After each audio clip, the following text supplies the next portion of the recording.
They endured physical assaults, including flaming wads of paper dropped on them and acid thrown in their faces.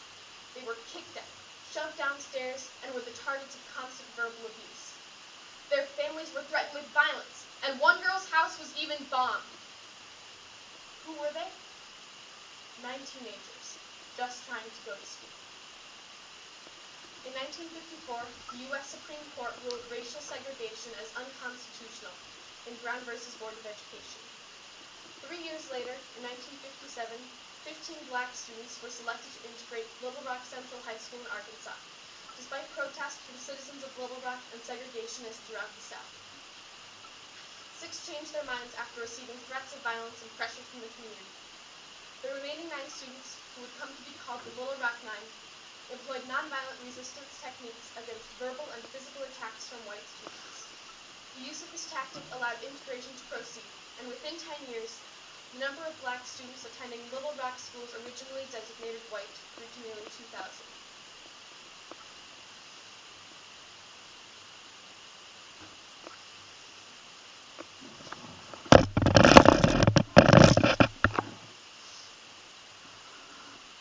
Welcome to Sim's Barbecue, the finest in Little Rock, Arkansas. I'm Edna, and I've been a waitress here for the past 5 years.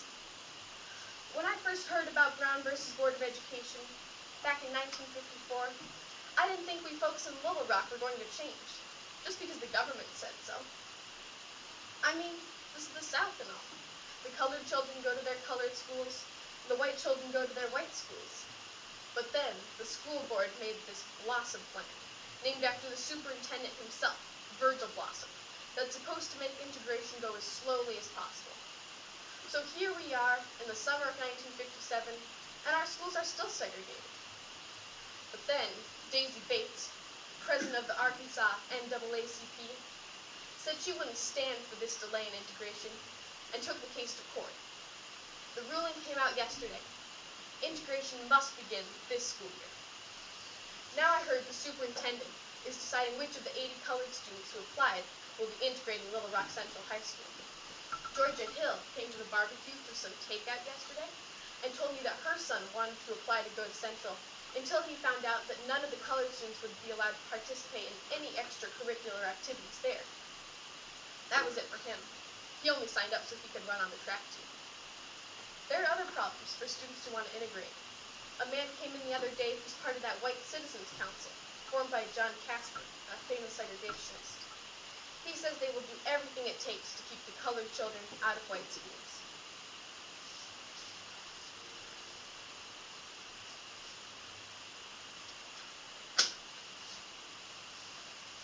Turns out 10 Negro students have decided to integrate and are being guided by Daisy Bates.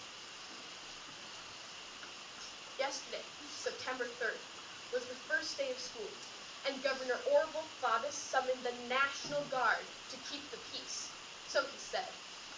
A mob of almost 400 white folks showed up to stop integration, even though none of the colored students were actually there.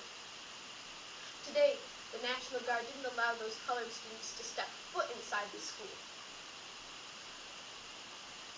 One of the girls, Elizabeth Eckford, wasn't with the group for some reason and tried to go into the school by herself. That mob surrounded her, threatened her, and called her names. Eventually, she just turned around and walked to the bus stop. Another girl, Jane Hill, decided to call it quits after today. She's going back to Horace Mann, the Negro high school.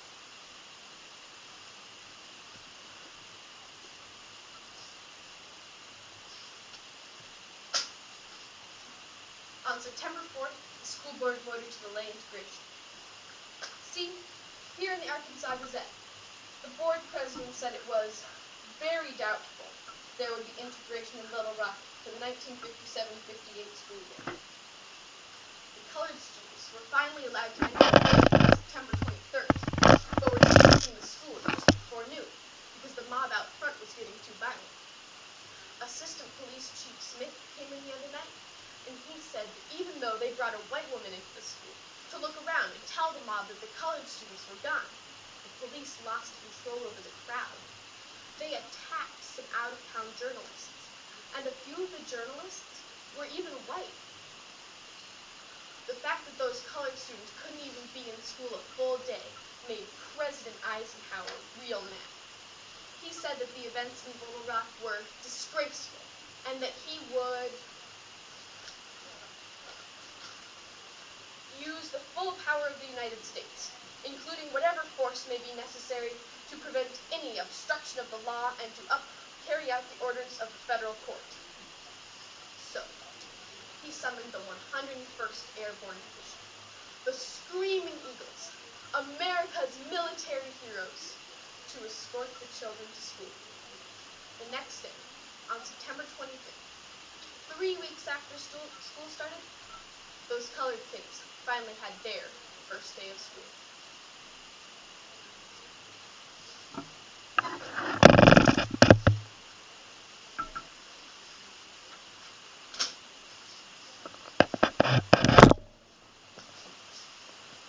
Integration has continued, but those colored boys and girls sure are having some problems. I had a lady come in the other day who's part of the Mothers League at Central.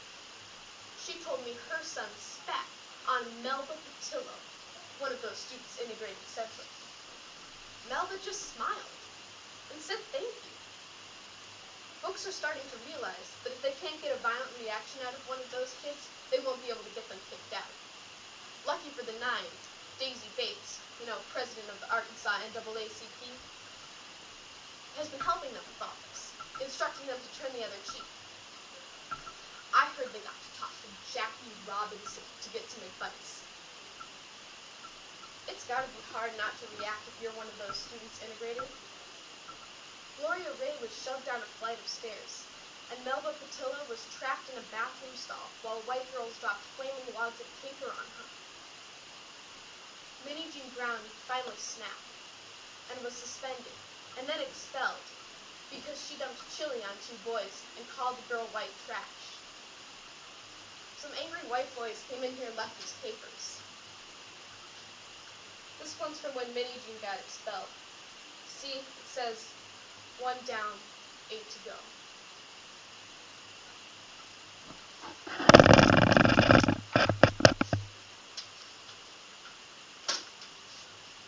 A lot has happened in Little Rock this year. So much that the Associated Press ranked the Little Rock 9 and integration as the top story of the year in the nation. Ernest Green was the only senior in the group of the Little Rock 9, and the police got the idea that someone would try to ruin his graduation. So the entire police force was on duty, and the area around Central was closed off. In spite of all this, Ernest was treated like any other student and graduated without a hitch. I guess folks decided to follow the advice of the Arkansas Gazette. Let this night be marked with dignity.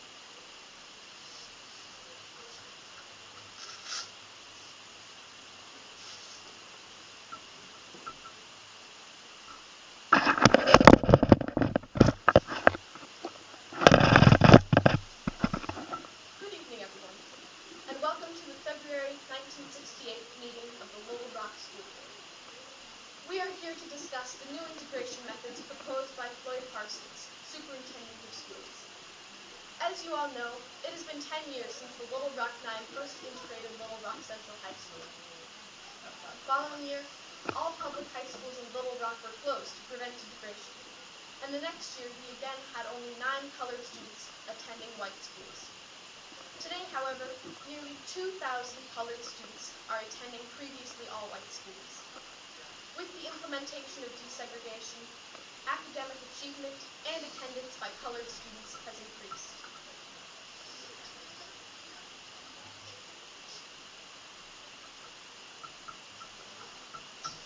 The work of the Little Rock 9 was an important early step in a long desegregation process.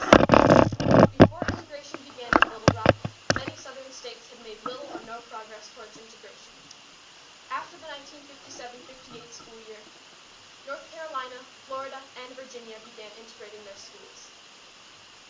The nonviolent tactics practiced by the 9 in the face of brutality disgraced the nation and forced the federal government to take an active role in desegregating the South, giving hope to many black citizens that they might truly be full citizens of the United States of America.